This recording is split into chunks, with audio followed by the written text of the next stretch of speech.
Coming to you from the greatest city in the world, we bring home the bacon. Today on Ventriloquism Weekly.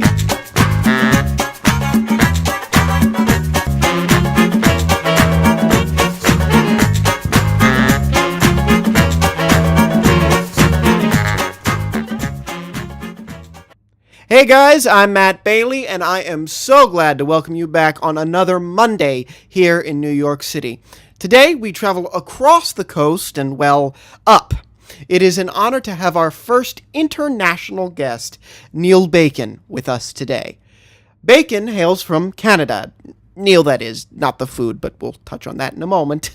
He performs as Neale Bacon and his crazy critters all over the country to our north, and has earned the title of Canada's favorite family ventriloquist. And now, presented via Skype, we grab some bacon and eggs with Neale Bacon. Neale Bacon, all the way from Canada, our first international guest. Thank you so much for being with us today. Oh, glad to be here. Oh, it's just awesome to have you. Well, I always begin at the beginning with my guests. This has become a custom here on the program. So I just want to ask, what started your journey in ventriloquism? How'd you get into it? Well, this goes back to the dawn of time. Back in the 60s, every local television market had their own kids show, local kids host. And in Vancouver, we were fortunate that we got to pick up a couple from Seattle, because we're only about 3 hours from Seattle. But we had our own local guy, a guy named Peter Ralston, had a show called Pete's Place. And Pete was a ventriloquist, puppeteer, magician, and all-around crazy person. And it was a show I watched religiously from the time I was like 5 years old. And it was the kind of show that you could write in, and you would be invited, you and your family could go down and watch them do the show, because the show was done live. There were no tapings. So you went down and actually sat in a control room and watched them do the show. Well, I wrote in and never expected to hear anything. And lo and behold, Peter actually called me himself, which absolutely flabbergasted me. Wow. At the age of 6. My idol phoned me at my house, invited us to come down and watch a taping. So we went down. I watched the show. I immediately got hooked. Watching that taping is when I first figured out that the voices were coming from him. Up till then, I really wasn't sure how these puppets all talked, right? I had no idea really what Vent was. Mm-hmm.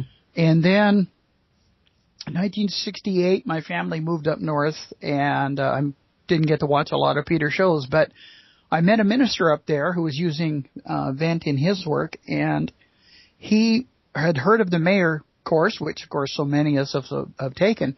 But what Reverend Miller did was he ordered 20 copies of the course and then taught it as a night school course. Oh, that's awesome. So that you had the benefit of the Mayer course, and as good as it is, but an actual instructor, so which nipped your bad habits in the bud.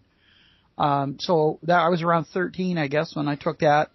And he's the one who turned me on to Edgar Bergen.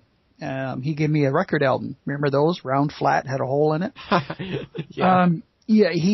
I had an Oral Roberts record once, but the hole kept healing up. Anyway, he put me on to Edgar Bergen, and I became a huge fan, mainly of how real Bergen made Charlie and Mortimer sound. Mm-hmm. That so many people were convinced for so many years they were a comedy team, not a ventriloquist. The fact that Charlie got so much more mail than Edgar, saying you should dump Edgar because he's really not funny, proved the genius of the man. When I moved back to Vancouver, when I graduated high school, I happened to run into Peter. He was performing at a shopping mall. And I reintroduced myself. I said I was on your show when I was like 5. And he said, thanks. I really feel old now. And him and I immediately struck a friendship. And from that point on, Peter became my mentor and my teacher, and one of my best friends up until he passed away, and rather suddenly, unfortunately, in 2006. Yeah, that's a shame. That's so cool that you got to become friends with someone that you looked up to, that was your inspiration, literally your inspiration to start ventriloquism. Can you talk a little bit about? I don't want to bring up anything that might get you upset. No. But if you could talk a little bit about that relationship and the kinds of things that happened, that would be really cool for our listeners. Well, Peter was an interesting guy. Let's say Peter was thrifty. Peter would not teach. Peter would not give lessons because Peter firmly believed that competition takes food off your table. If I create more ventriloquists, there's less work for me, kind of thing. But if I went to Peter's house for coffee and we talked about the business, he'd tell me anything I wanted to know. If it was a conversation, as long as it wasn't a lesson per se. So we talked about character development. We talked about writing. One of the biggest lessons he ever taught me is about writing what's appropriate for the character you've established for your puppet. He had two characters, two main ones, George and Cindy. George was very much Charlie McCarthy kind of cheeky character. Cindy was totally the opposite. Super sweet, nice little girl, always talked about being in kindergarten and, there was a running gag for many, many years that she had lost a shoe, and it happened one day by accident. Like most great ad-libs happened the first time by accident. He took Cindy out of her case and there was a shoe missing. And her personality, she's 5 years old, so she started to obsess over, I lost a shoe. And that's all she talked about through the whole routine. I lost a shoe. And it became, for years, this running gag. But he said one time he wrote a joke for Cindy he didn't really think was appropriate, but he thought he'd give it a shot anyway.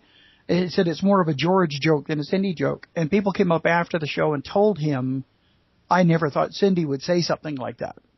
And he said that really clicked to him how established his characters had become in the minds of his audience. Yeah. So these are the kind of things I learned from Peter. The other big thing, in Canada, we are very much obsessed with American culture and American television and movies and performers. And when you would go to Peter's house, he would have posters, beautiful framed posters all over his house of Canadian performers back to the vaudeville era and even before that, back into burlesque. And he knew the history behind all of these guys. So he also taught me the history of entertainment in Canada. He taught me of one ventriloquist and magician who worked in the province of Saskatchewan his entire career, never left, never performed anywhere but Saskatchewan. And everybody in Saskatchewan knew this guy, but outside the province, nobody had a clue who he was. But he was like the biggest thing in that province because that's all he wanted to be, was the best entertainer in his area. You know, so I learned a lot that way from Peter too about understand what you want in this business. Yeah. And so why do you think that is off of that? I mean, it's great that you got that lesson in Canadian entertainment. Why do you think that was shelved in favor of the American form of entertainment? We're so much more exposed to it. I mean, you know, the movies that come out of Hollywood, TV shows. For a long time, a lot of film work and movies or TV that was done in Canada was pretty cheesy. I used to work in the entertainment field, like as an actor and stuff. And we did some really bad stuff, and so we kind of turned to the American stuff. And also, there is such a lack of support. And I'm probably going to get in trouble for this, but there's such a lack of support for the arts in Canada. This is why some of our best performers went to the States.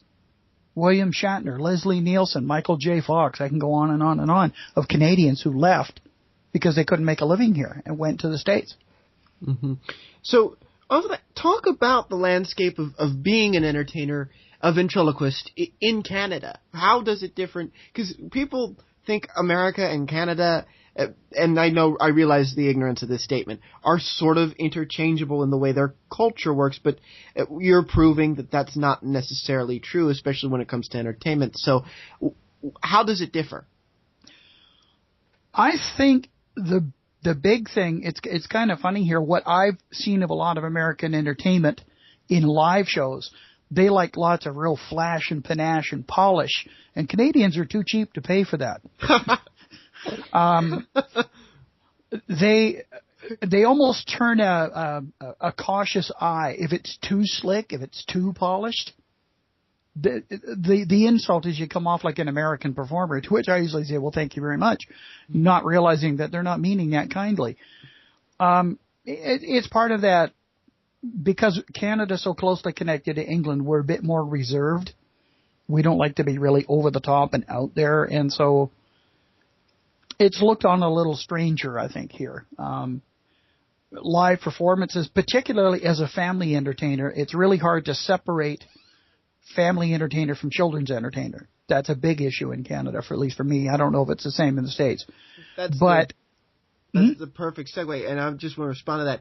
Yeah, because we've all done gigs where we're like, it's a family show, and then the kids come up front to the first 3 rows, and it's like, I want to entertain you guys all together. So that is something that we do experience down here, maybe in a different way, but that certainly is prevalent. Well, I get that, but what I get, for example, I do a lot of fairs and festivals throughout the province, and when I come to the convention every year, and I love when people say, I work a 3-state area or a 4-state area. I could take 4 states, drop it into British Columbia, and still have room to spare. I mean, we only have 10 provinces across the country and our territories. So you can figure out geographically, if I was the best performer in British Columbia, that's a pretty good goal in itself. Right. That's like being the best performer in a 5-state area. So for me, that's what I strive to. Like, I've talked to Jeff Dunham about this, and I said, I don't want to be him selling out arenas around the world. I'm really happy if I can make a really good living doing what Peter did. A story to illustrate that, Peter and I were doing some shows on Vancouver Island, and we're on the West Coast. For those who don't know where Vancouver is, we're on the West Coast, and we were going over to Vancouver Island to do some shows. And going over on the ferry, people kept stopping by. There was Peter and his wife, Barbara, and me and my wife were having lunch. People kept stopping by and going, "You're Peter Ralston. I remember you. I watched you as a kid." And they were just gushing over. And Peter was so kind to all of them, made time for all of them. And when there was finally a break, I said, "Don't you mind when all these people come up?" And he goes, "Why should I mind?" He says, "These people paid for my house and put my daughters through college." Exactly. He said, "I hate it when performers don't have time for their fans." And he said, "And the bigger you get, you'll find you'll have the less time." Mm-hmm. He says, "Sometimes it's better to be the big fish in the small pond." So I kind of like that. I get recognition all throughout the province of BC because I've done a couple of TV appearances nationally. And I only discovered this when I did a library tour, and I had kids in little towns way up north recognize me as the guy from this particular TV show that they'd seen. So, How does that feel? Oh, it's the biggest high in the world. There's a show up here. We have a network up here, kind of like Nickelodeon. It's called YTV, Youth Television. And it's show from preschoolers all the way through to teens. And, oh, there goes my phone. And there's a show they have called Zoinked. And what Zoinked is it's a kids game show where the kids are the judges. As a contestant, you have 1 minute to do whatever your wild and crazy stunt is or whatever. If you get zoinked, they pull a lever, and one side of the stage you'll get blasted with feathers or packing peanuts or ping pong balls. If 2 kids pull the lever, you get the same thing from the other side. But if third one pulls it, to use a term from Nickelodeon, you get slimed from overhead, gallons of slime. So they actually brought in, I hate to shatter the reality of reality TV, but they brought in some ringers because they couldn't just have everybody be really bad off-the-wall acts. So they paid me to fly out to Toronto, which is the other end of Canada, do this appearance. Now, as a vent, you know how hard it is to establish you and the character of your puppet in 60 seconds? Right. So I sent them a couple of audition clips, and the one they liked was my chicken, Clarice. You have to understand, Clarice is Miss Piggy with feathers. She's the diva in my group. That's great. And we did this little 1-minute routine that she resents people asking about why did the chicken cross the road. And she says, I never hear why did Horton cross the road? Why did Stanley? Why is it always the chicken cross the road? And this was a 60-second argument. And we brought the house down. We got great marks from the judges. The guy who won that episode was a guy who juggled fire, and even we were impressed. So he won. But I got national exposure to exactly the market I wanted. And now I go out places and I hear kids go, hey, that's the guy with the chicken. I don't care if they know my name. They know who I am and what I do. That's the first step. You know, and getting asked to sign autographs, that is just the coolest thing in the world. I don't care what anybody says.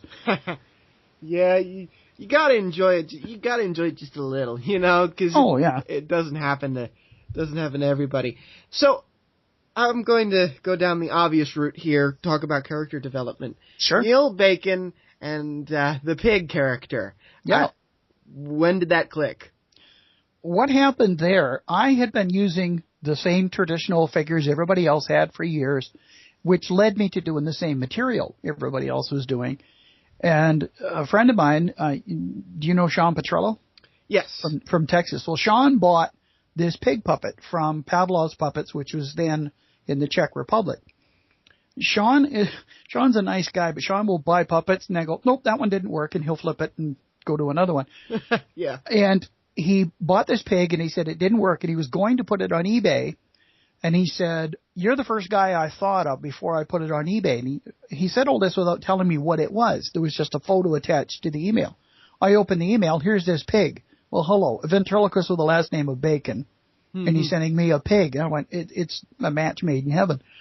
So I bought the pig from Sean, but to Canadianize him a bit, he has a toque with Canada across the front of it, and I put him into his red T-shirt. Most people can't read it, but that's okay. I know what it says, and it says, "Here comes trouble," because that establishes Horton's character. Yeah. And from Horton, I went the direction that now all of my characters are animals. Yeah. And it forces me to be original material. I can't be talking about, grades in school, how you doing in school, or talking about the usual Charlie McCarthy type stuff. Mm-hmm. We had, and this will show the wonderful family we have in the Vent community. I started a running gag in my show that Horton had developed a girlfriend, and she was a chicken. Mm-hmm. And I said, really, what's she scared of? And he said, no, you don't understand. She is a chicken. And this became a running gag. And I talked about it on Facebook with a couple of people. And the next thing, I got a phone call from Steve Axtell. Somebody anonymously purchased an Axtell chicken and had Steve send it to me. And Steve said, this person has also said if there's any duty or taxes coming across the border, let them know and they'll take care of that too. Wow. And so when I got Clarice, I had already kind of established her character in my head, even though we'd never seen her. And so she's rapidly becoming one of the favorites because, as I said, she's Miss Piggy with feathers, and everybody loves Miss Piggy. Mm-hmm.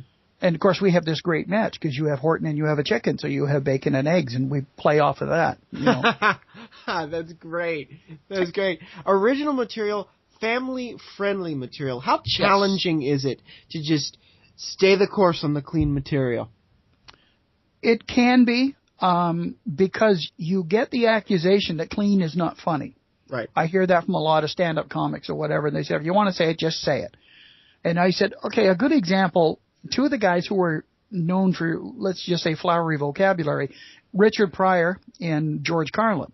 Mm-hmm. But back in the dinosaur age, when the Ed Sullivan Show was on, you would watch these guys, and they were still some of the funniest people in the world.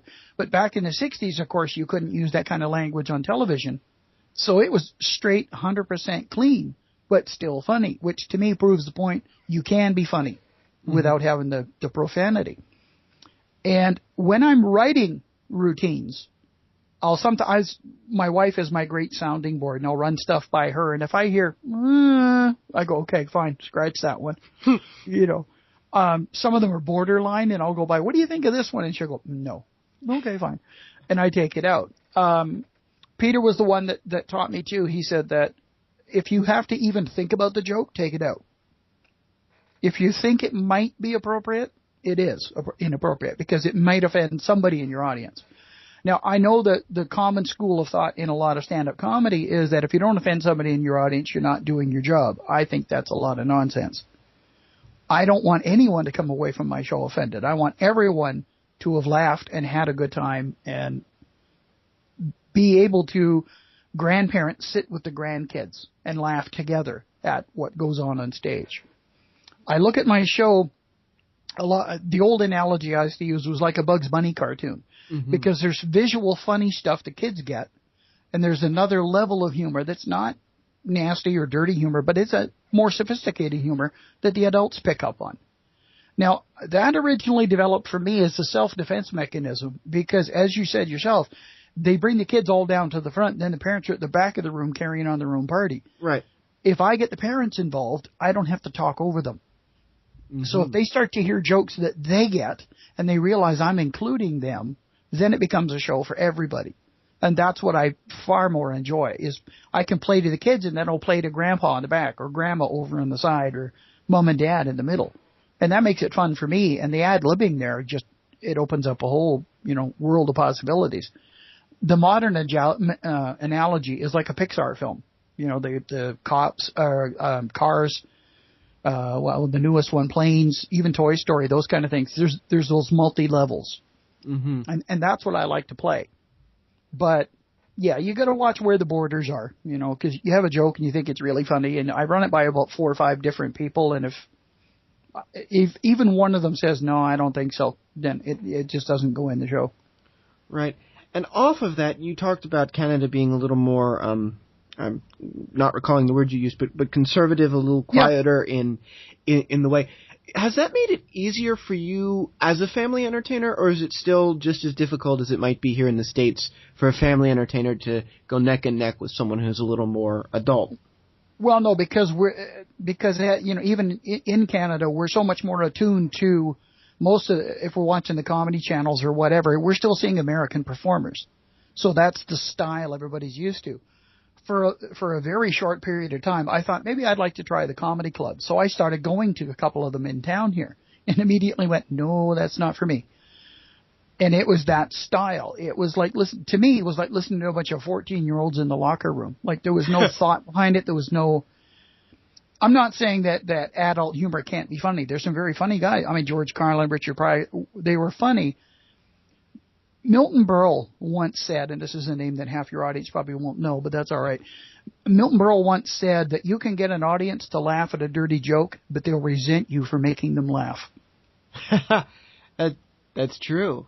It's a laugh of being uncomfortable. It's kind of, instead of a belly laugh, it's because everyone else is laughing. I don't want to appear like just stick in the mud. Yeah, that's it's so true. And it, well, then why have we gotten away, in your opinion, let's just go there. Why have we gotten away from clean comedy being the norm? Because the days of George Burns and Milton Berle, when it was clean. Right. Why have we gotten away from that? Oh, that's a big can of worms that could get me in serious trouble. I think it's just people started to loosen the straps a little. They started to push the envelope, as they say, and then it just got to be. I find really funny. We have a station here, and I think they have in the States too. It's called Me TV. It's a nostalgia channel, basically, and it's all the shows from the 50s, 60s, 70s, and people love watching these shows that my generation grew up with. But if you put them on the air now, people would laugh them off the air.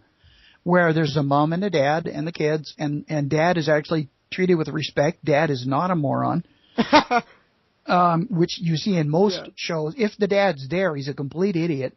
The kids are the ones who have all the intelligence. The kids backtalk the parents, and it's reflected in the way people live. So I think it carries over into the entertainment. But the days of Leave It to Beaver and I don't think anyone ever lived the Leave It to Beaver life. I don't recall my mom ever doing housework in a dress and pearls, Right.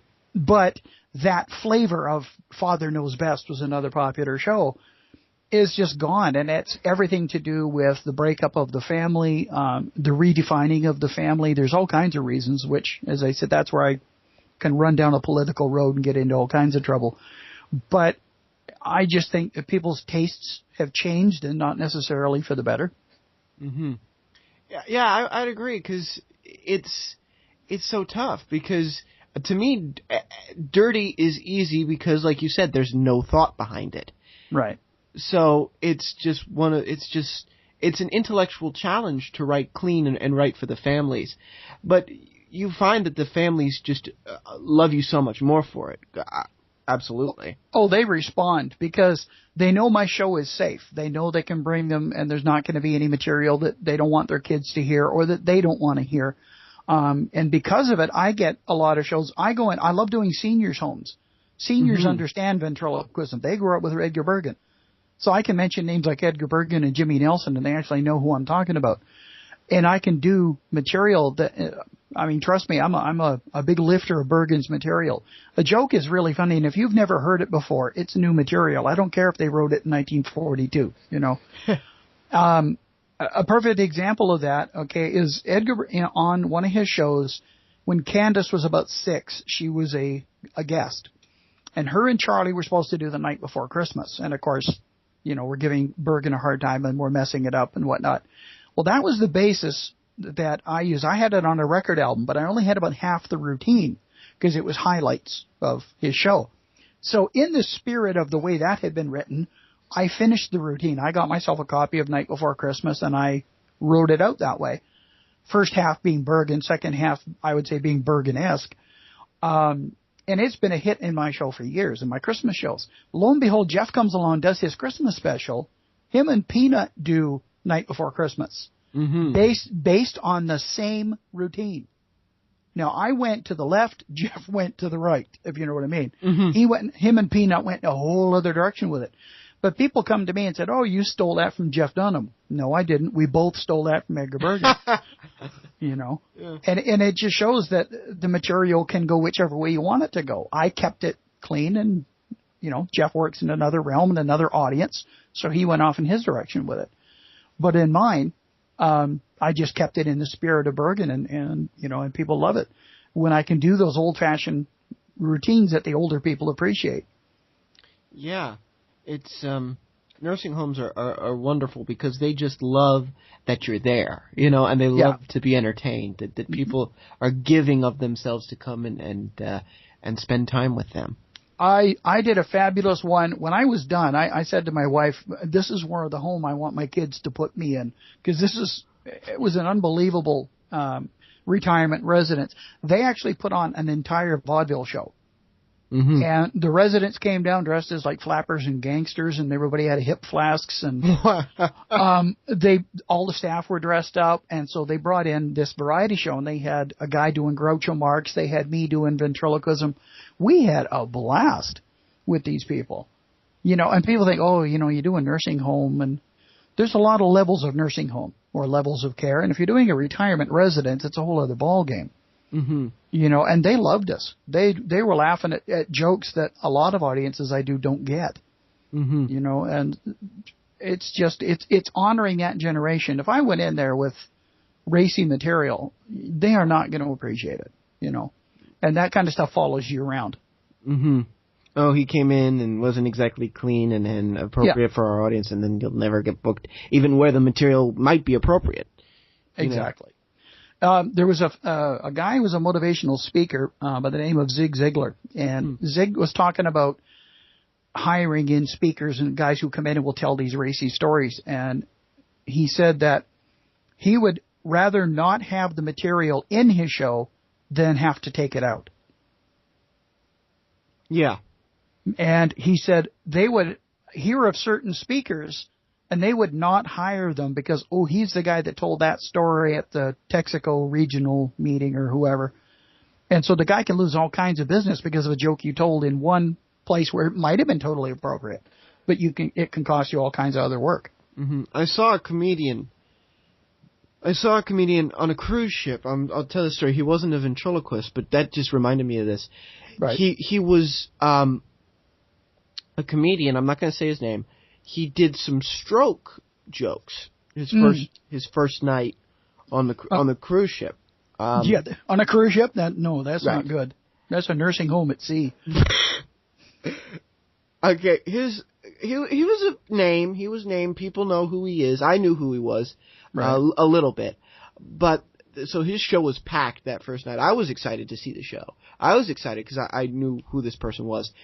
The next time he did a headline show, because he had several on the same cruise, nobody showed up.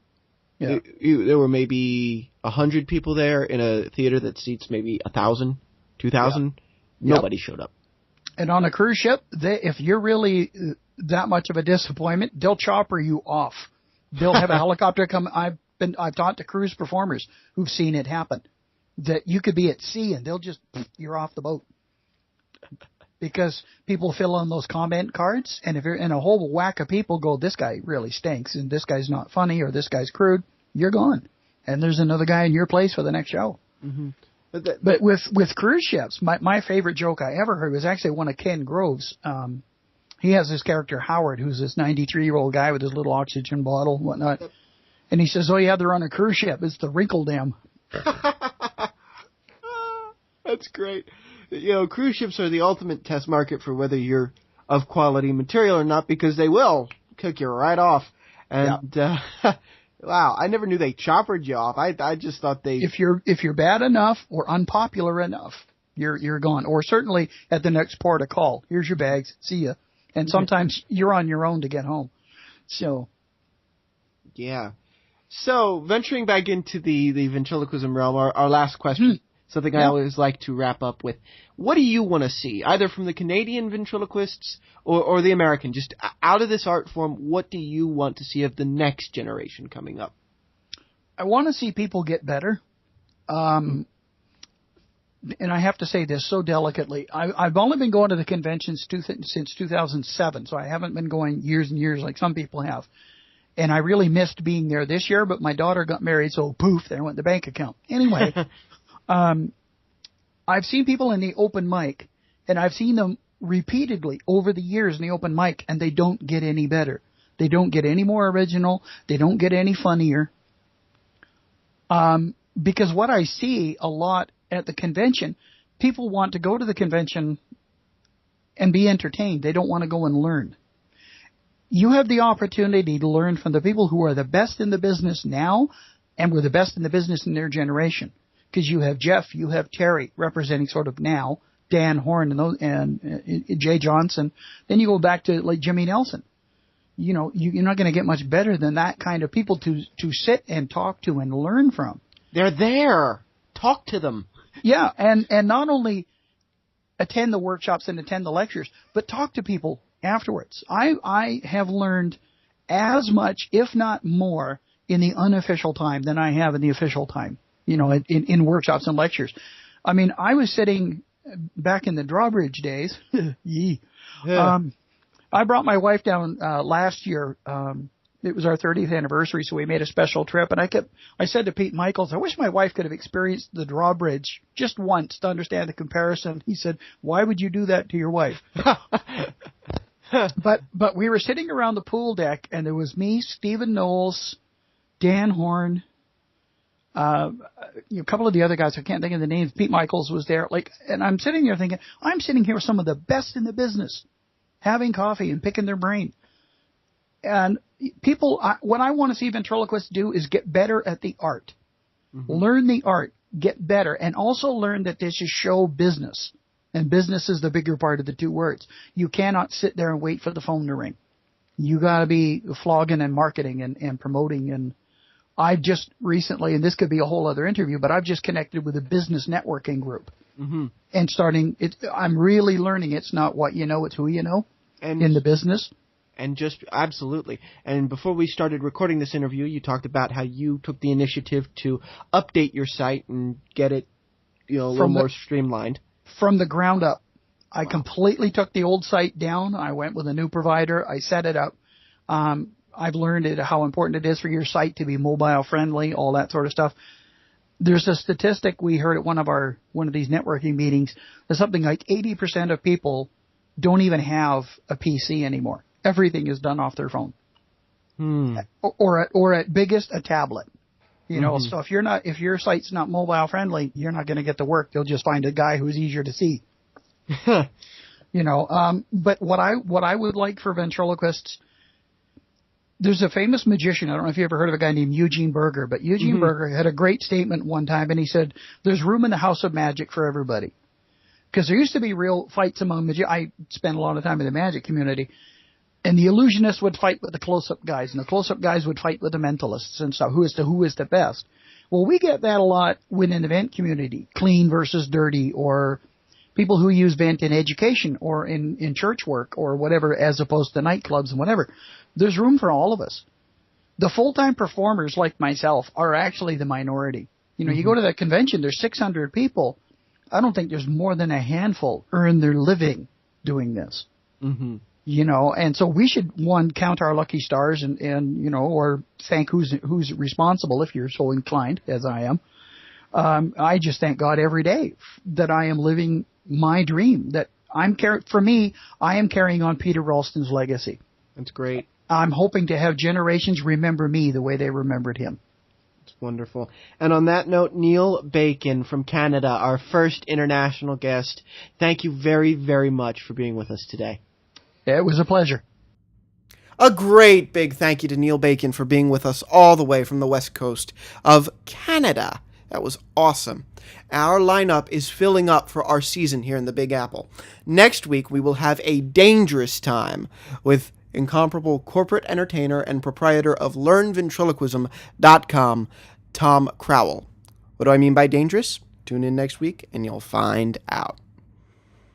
Now, on to some new business. To add to our family of pages, we now have a Facebook group, Ventriloquism Weekly _podcast for ventriloquists. It is exploding. There's more people over there than there are on the Podomatic page, and I love having you guys everywhere. This is so much fun to see this response to this, and it humbles me. Thank you for joining the groups, liking the page, doing all this stuff. Search us and ask to join it. For some reason, even open groups, you have to be approved to join the group, but all members can approve people, so people get added all the time. If I see it, I add you. But search us, ask to join. That's Ventriloquism Weekly _podcast for ventriloquists. And let me know what you think of this Skype call. That was the first version, the first episode, I should say, that we did via Skype. And to me, it was actually quite clear. I know I was a little muffled, but hey, I'm not important at all. I know that. I'm not fishing for, oh yeah, you are important. No, the people who are important are the guests, and you could hear Neale quite clear. And Tom is actually via Skype next week as well. So email me, ventriloquismweekly@gmail.com. Let me know if you like Skype or you like the phone calls. Which is easier, which is clearer, which is better for you. All of our episodes are available to download on iTunes. You can also listen and follow us on our hosting site, ventriloquismweekly.podomatic.com. PODOMATIC.com. Signing off for Ventriloquism Weekly, I'm Matt Bailey, reminding all you vents out there to keep talking for two.